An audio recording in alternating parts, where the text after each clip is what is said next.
the signage in the park are all cut out with torches off of metal. So you'd almost like spray paint through them to a piece of paper or something.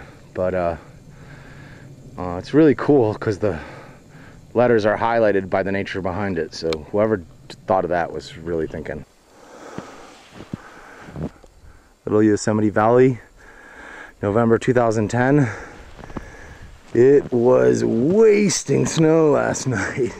It got like 8 inches of a foot outside the trees and 4 to 6 inches where the campgrounds were inside the trees.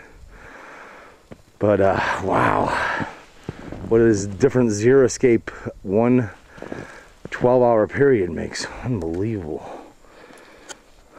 And so that's it. There's my permit, my pack, and where my tent used to be. I'm about to fire pit with snow, so trying to burn off the last little bit.